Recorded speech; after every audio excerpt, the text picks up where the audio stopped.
8 pessoas nas urgências dos hospitais públicos.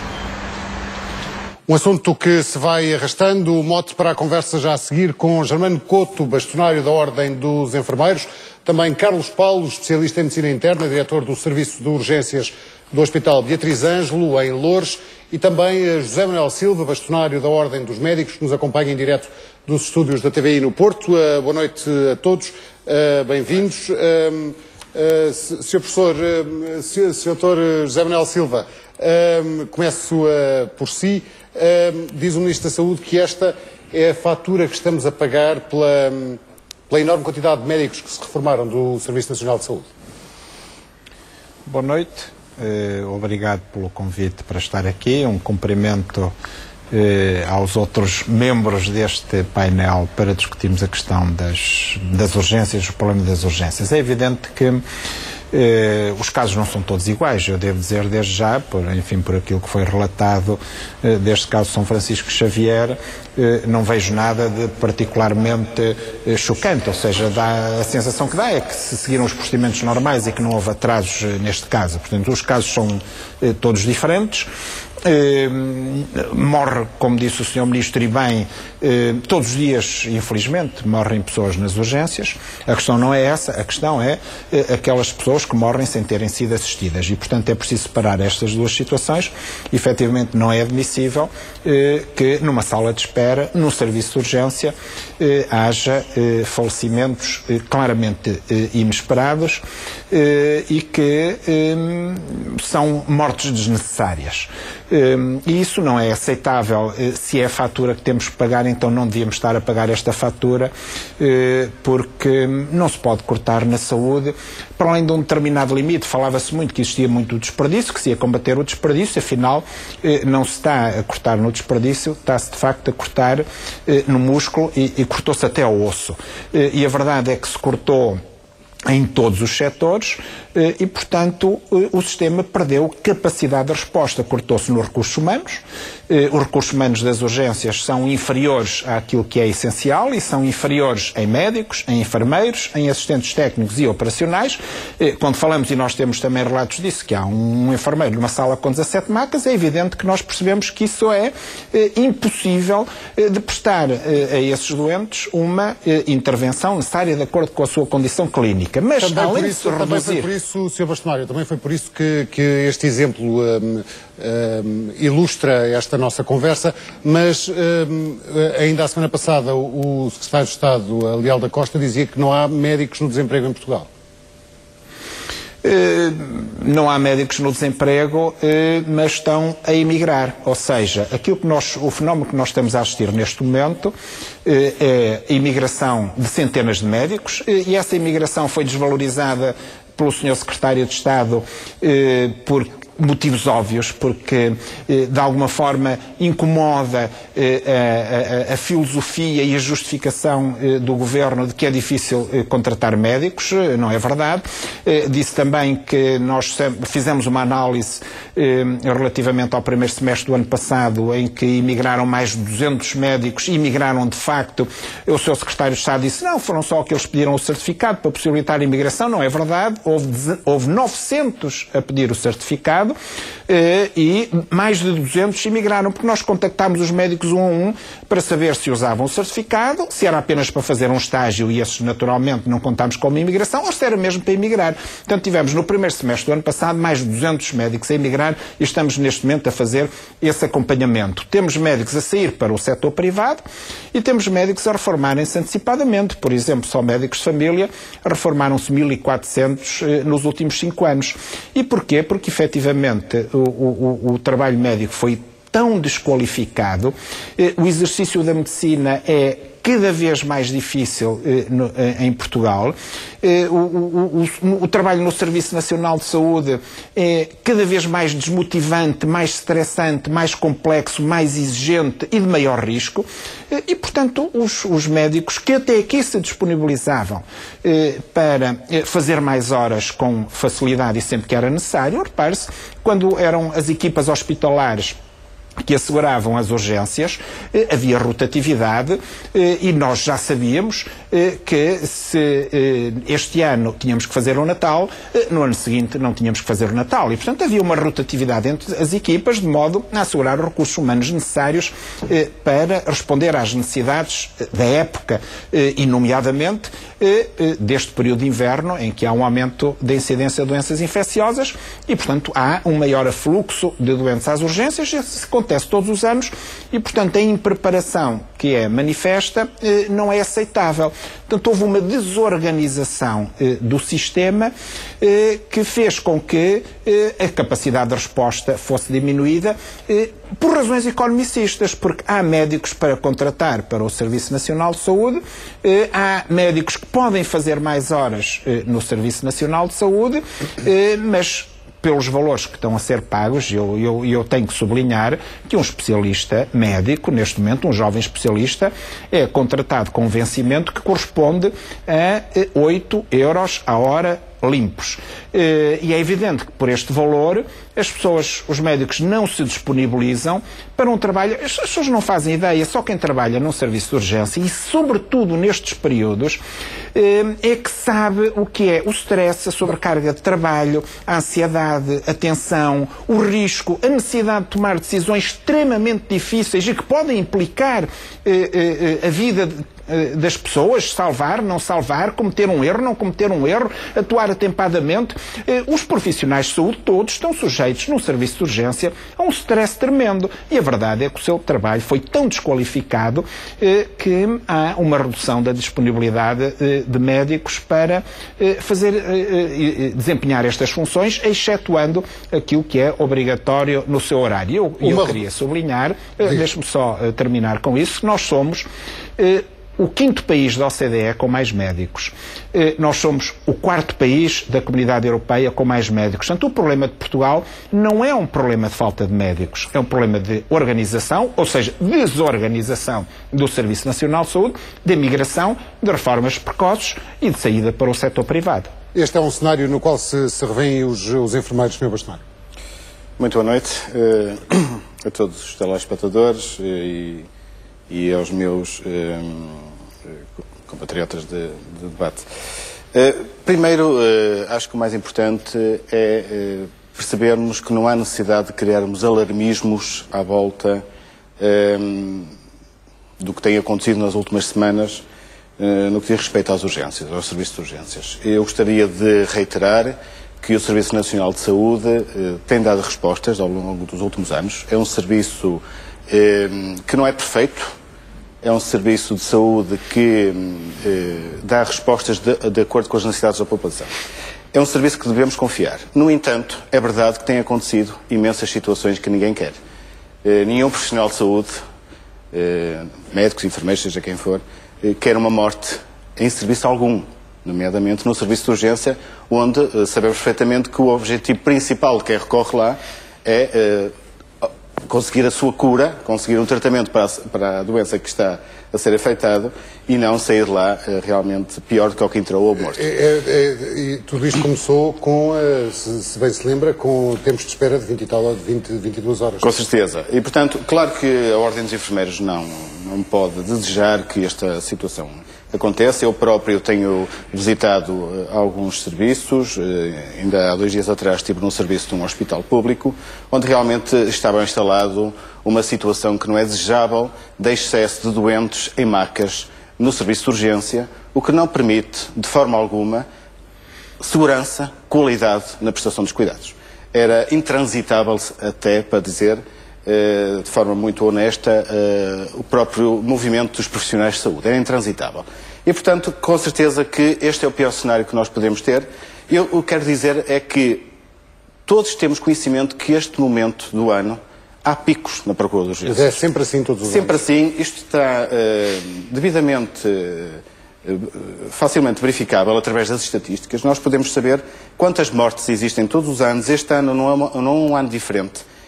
2014, por exemplo, em dezembro, não é diferente de há 10 anos atrás, em termos de mortes. Portanto, dizer que há mais mortes atualmente nos hospitais, nos serviços de urgências, é um erro, é uma falácia, não há mais mortes. Certamente são mais comunicados pela própria comunicação social, mais divulgados, é natural que sim, estas situações de excesso de espera que não são compreensíveis, de forma alguma. Desde o momento em que o doente entra no serviço de urgência e é feita a triagem pelo enfermeiro, os tempos de espera são demasiados. É verdade que sim. Existem muitos fatores. Existem muitos fatores. Primeiro fator, para mim, o mais importante, é uma questão de organização. Nós temos que pensar que a população portuguesa está-se a adaptar à reorganização dos serviços de urgência. A perder alguns serviços que tinha disponíveis à porta, digamos, entre aspas, de sua casa. Repare que houve um decréscimo muito grande dos serviços de proximidade, em termos de centros de saúde e das extensões de saúde. Muitas fecharam ao longo dos últimos anos, como nós sabemos. Faz com que os utentes tenham que recorrer, muitas vezes, ao serviço de urgências dos hospitais, porque não têm capacidade de resposta dos cuidados de saúde primários. E este é um fator fundamental de percebermos. Por outro lado, também a espera acontece, como disse o Sr. Bastonário da Ordem dos Médicos, por falta também de recursos humanos, é verdade. Há falta de médicos, há falta de enfermeiros nos serviços de urgência, é verdade. Mas não é o único problema, convém dizer isto. E também uma questão cultural. Repare, os cidadãos portugueses estão habituados a irem aos serviços de urgência, porque não têm a resposta que eu já disse dos cuidados subprimários, mas também porque os serviços de urgência lhe oferecem um conjunto de serviços que os centros de saúde não oferecem, como por exemplo os exames, o raio-x... No primeiro semestre do ano passado, 40% dos portugueses que foram aos serviços de urgência não deviam ter ido, segundo um estudo que li ainda hoje. Doutor, diretor das urgências de um hospital público, um grande hospital público em Loures, o diagnóstico que faz à situação é semelhante? É semelhante. Boa noite. Queria, antes de mais, cumprimentar o Sr. Bastonário, que está no Porto, também o Sr. Bastonário da Ordem dos Enfermeiros. Efetivamente, já foi muito dito aqui do diagnóstico da situação. Eu costumo dizer que as urgências são o reflexo da ineficiência global do Sistema Nacional de Saúde. Embora o nosso Sistema Nacional de Saúde, como foi dito, e é bom que se transmita esta noção às pessoas, ao público, é seguro, globalmente, é um serviço de saúde de qualidade. E os problemas que nós temos também os ingleses têm, portanto, neste momento o Serviço Nacional de Saúde inglês está sob pressão, é uma notícia, é aliás um documento do próprio NHS, que é o Ministério da Saúde inglês. Os jornais ingleses também têm, portanto, focado este assunto e falam do envelhecimento da população, dos problemas relacionados com as doenças do inverno, nos cortes, que também, como cá, nos cortes no apoio social e nos grandes tempos de espera para conseguirem consultas nos centros de saúde, portanto, dos cuidados de saúde primários. E também, antes de entrar propriamente no nosso país, o próprio El País fala também do colapso nos hospitais, e estávamos a comentar há pouco que, eu vou só citar aqui, não temos nem camas nem espaço onde colocar os doentes. Esta zona estão os doentes classificados como amarelos na porta. Supõe-se que a sua espera máxima é de 1 hora, estão cá mais de 3. Como não há camas livres nas enfermarias, os doentes ficam por aqui. Portanto, o mal dos outros, Sr. se me permite... Exatamente, nós podemos. Mas, efetivamente, voltando aqui então, se me permite, nós temos que olhar para o serviço de urgência como sendo uma caixa aberta. É uma caixa aberta com uma entrada livre, mas é uma caixa aberta com uma saída fechada. E, ou seja, os doentes entram, nós não podemos fechar as portas, e a entrada já foi dita porquê? Porque cada vez mais as pessoas procuram os serviços hospitalares por razões diversas, culturais, porque não têm outro sítio que lhes dê resposta.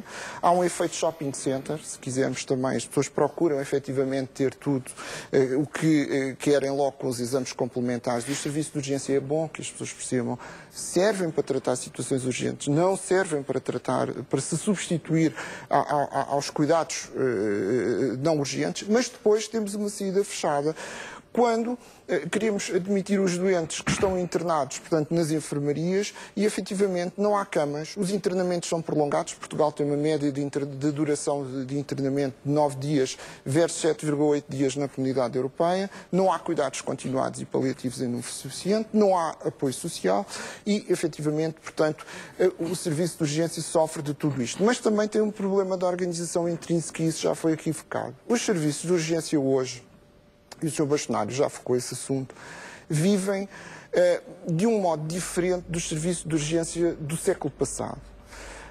E, efetivamente, nós temos que olhar para as urgências não como ajuntamentos de médicos, mas sim como serviços organizados. Como serviços onde há um diretor, e alguns sítios nem sequer têm diretor a tempo inteiro, onde há uma equipa de médicos profissionalizada que efetivamente reside ali e que consegue, pela sua formação prévia, pela vivência do dia-a-dia, parafraseando Aristóteles, a excelência não é um ato isolado, é aquilo que fazemos repetidamente.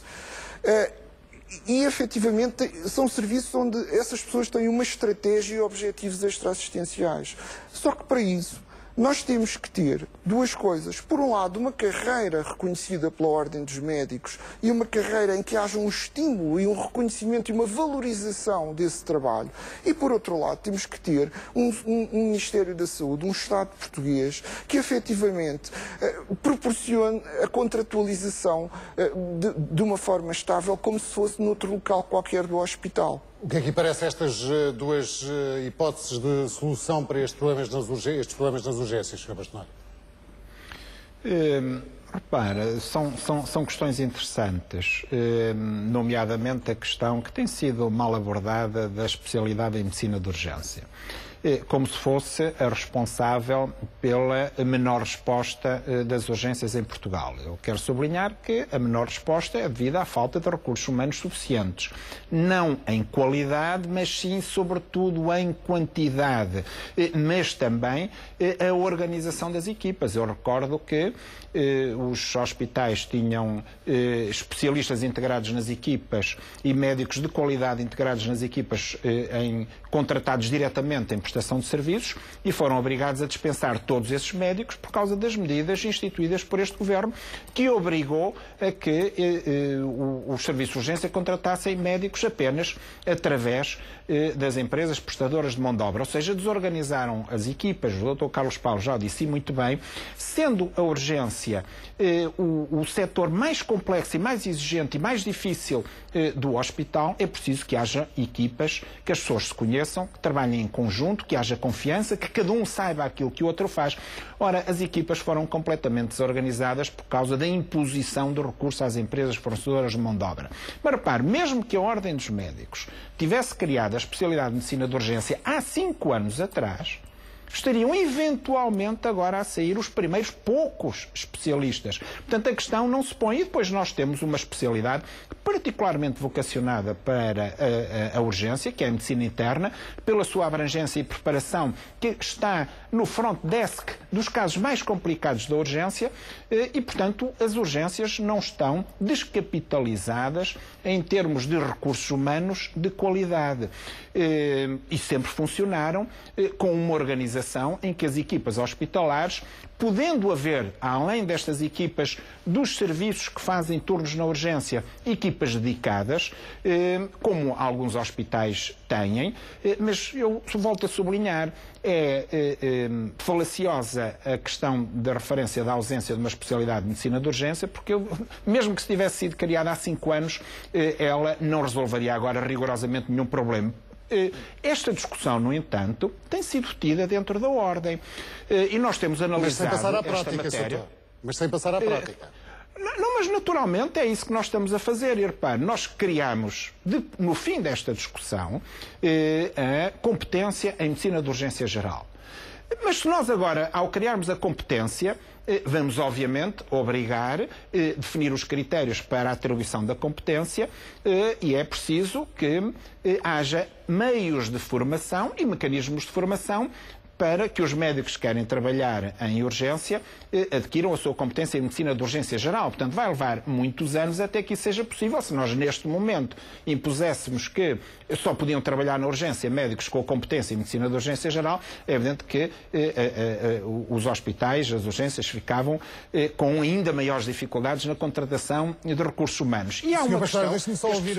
o que é que... Mas eu só queria completar dizendo, há uma questão que a especialidade de medicina de urgência traz e que foi supesado também nas discussões internas na Ordem, porque não é fácil criar uma especialidade nova, tem uma série de implicações, é que se as pessoas trabalharem só em serviço de urgência, eu recordo que aos 50 anos podem deixar de fazer urgências diurnas, aos 55 anos podem deixar de fazer urgências noturnas e, portanto, teríamos uma carreira que poderia terminar aos 55 anos e não iria resolver o problema. Agora, a Ordem dos Médicos está atenta a essa situação, estamos a desenvolver tudo aquilo que é necessário para melhorar, porque é efetivamente importante melhorar a preparação dos médicos que trabalham em serviço de urgência.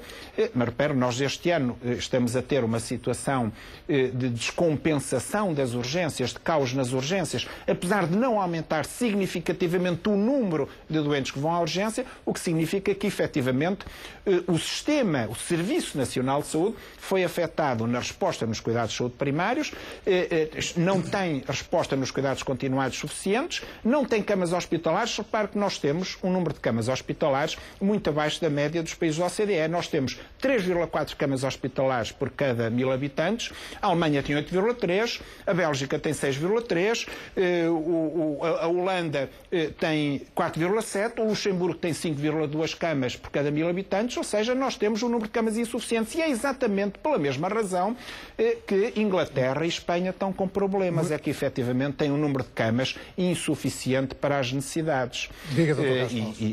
Eu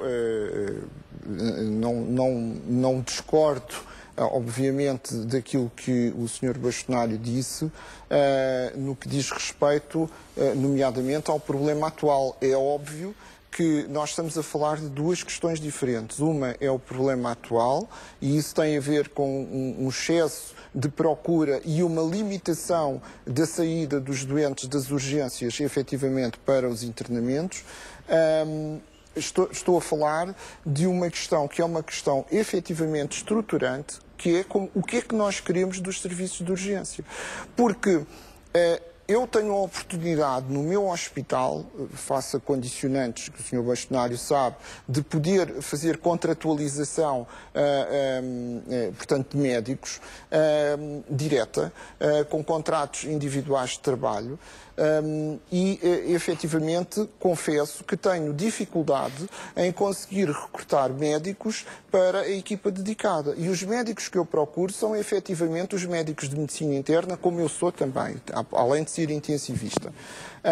Mas tem dificuldade porquê? Tenho dificuldade porque é difícil é difícil cativar médicos que foram programados na especialidade de medicina interna para essencialmente trabalhar em enfermarias ou em consultas, ou, como me aconteceu a mim, a certa altura da minha vida como interno, me apaixonei, digamos assim, pelo doente crítico e pelo doente emergente, e aí avancei para uma carreira que é a carreira dos cuidados intensivos. E, efetivamente, temos um caminho, temos um vazio no meio. E este vazio só é possível, e os meus colegas que felizmente me têm acompanhado neste barco, sentem que efetivamente há um projeto de serviço e há algo mais. Só que as urgências hoje têm que ser entendidas como um todo, que começa na emergência pré-hospitalar, e deixe-me dizer-lhe que a emergência pré-hospitalar, leia-se, as viaturas médicas de emergência e reanimação, são hoje um outsourcing que o INEM faz aos serviços de urgência. E, portanto, se nós também não resolvermos este problema, e o problema tem a mesma resolução, que é uma formação integrada, portanto, nós também não conseguimos resolver o problema das VMEs, que continuam com inoperacionalidade em alguns sítios do país. Mas, complementando, portanto, efetivamente, o serviço de urgência é um serviço que tem várias áreas de funcionamento, tem uma unidade de cuidados intermédios, que eu costumo dizer avançada, dentro do serviço de urgência, onde são necessários gestos que se adquirem nos cuidados intensivos, para além de saber adotar uma postura muito pragmática e muito dicotómica, que é a abordagem do doente simples, e que pode ainda ser complementada, nomeadamente com consultas pós-urgência. Portanto, numa carreira diferente, e pensando nos serviços de urgência numa estruturação diferente, nós efetivamente podemos ter médicos que sejam aliciados para esta atividade. A questão da idade e a questão de fazer outras coisas, efetivamente, é uma questão que se coloca, mas, assim, nós estamos aqui a falar de um serviço de urgência muito mais abrangente do que aquele que estamos atualmente. O doutor, no seu hospital, deu alguma polémica aqui há umas semanas, umas declarações do Sr. Bastonário fazendo uma ligação direta entre Bastonário da Ordem dos Médicos, entre a austeridade, os cortes na saúde e o Sr. Bastonário não me deixa mentir com a frase que disse na altura, que havia uma ligação direta entre os cortes e a política de austeridade do Governo e estas mortes e estes problemas todos nas urgências. O Sr. Carlos Paulo sente isso no seu hospital? Bom, o meu hospital é uma parceria público-privada. E, portanto, e por isso eu disse que o Sr. Bastonário sabia bem o que eu me estava a referir. Eu tenho a oportunidade que, como já foi dito, foi amputada aos outros hospitais de fazer contratualização direta com os médicos e, efetivamente, contratualizações com empresas cujos médicos nós não conhecemos e que nunca fizeram urgência, muitos deles, ou cuja preparação para fazer urgência e o grau de exigência que existe para com eles é altamente questionável. Portanto, efetivamente, eu não tive esse problema, não tenho. Mas o que nós, e não posso discordar, é que, efetivamente, se estamos a reduzir camas, se estamos a reduzir o número de médicos em alguns locais, que não as urgências e não os hospitais, efetivamente, a procura sobre as urgências, obviamente, que aumenta. Se isso é reflexo da crise, como é reflexo da crise, os doentes não comprarem medicamentos, não aquecerem as casas, entrarem em hipotermia permanentemente nos hospitais. Portanto, nós vivemos em crise, efetivamente, é uma crise global. Há bocado o Sr. Bastonário disse que devíamos evitar alarmismos, mas toda esta situação acarreta mais responsabilidade também para os enfermeiros. Quando se fala na possibilidade de poderem vir a pedir exames de diagnóstico, isso é bom ou mau? Antes de responder a isso, se me permite só esclarecer alguns aspectos que foram ditos anteriormente e que tenho que dar aqui a minha intuação. Primeiro dizer que, como bem uma vez por todas, se põe o dedo na ferida relativamente à questão das urgências. Realmente os serviços de urgência, o problema extravasa o próprio serviço de urgência. Nós temos que pensar que Portugal é um país que está envelhecido, a sua pirâmide etária está invertida.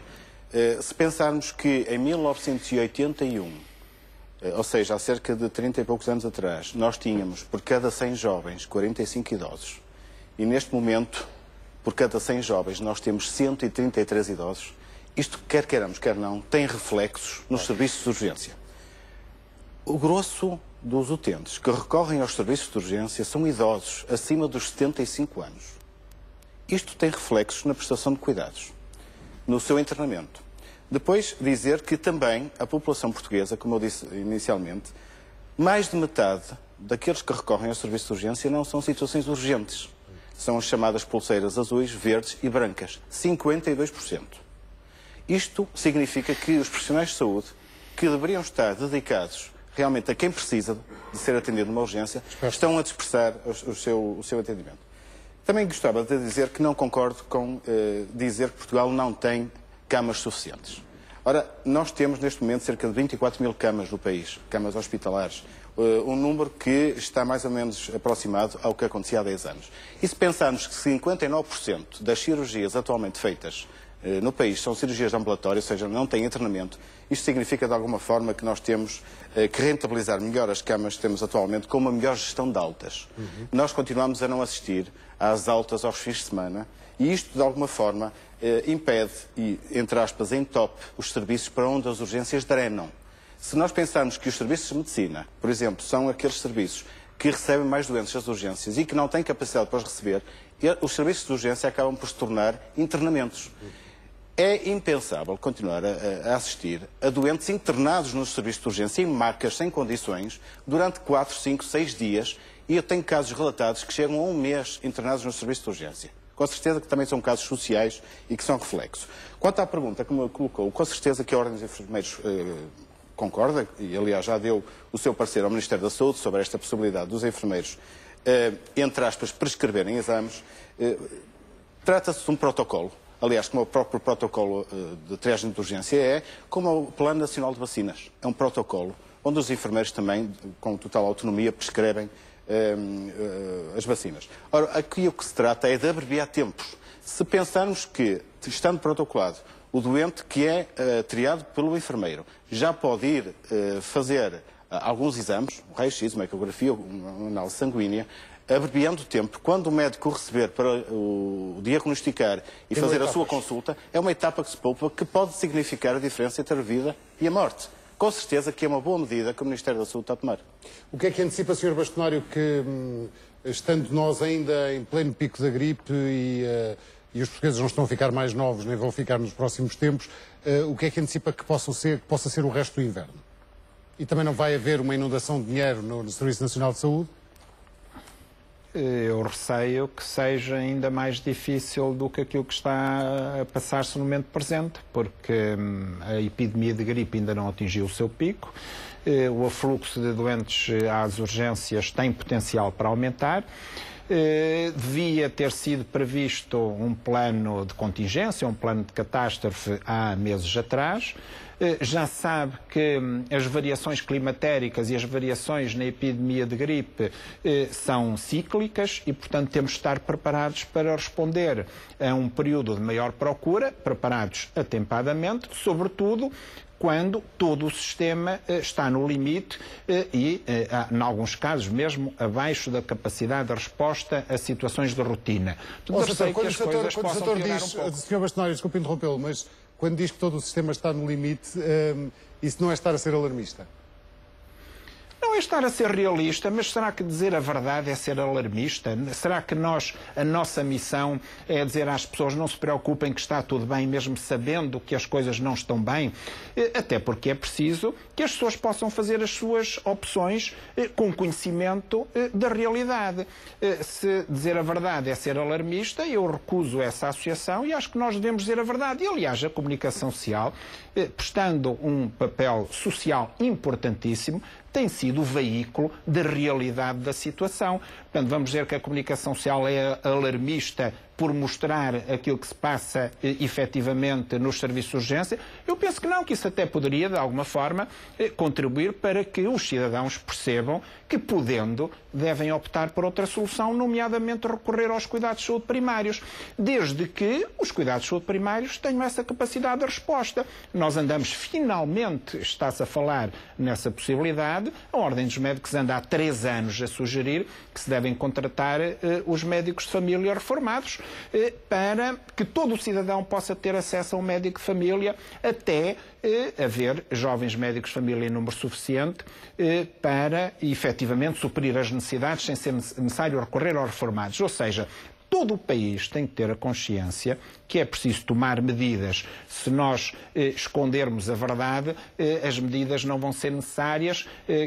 Parece que aquilo que se procura é que as pessoas morram silenciosamente, ninguém tenha conhecimento e, portanto, andemos todos tranquilos. Mas se formos nós ir a um serviço de urgência, podemos sofrer as consequências dessa situação. Portanto, o que é preciso é criar condições para que os doentes tenham outra alternativa, porque eu não aceito que se diga que um doente, porque é atribuído uma pulseira verde, é uma falsa urgência.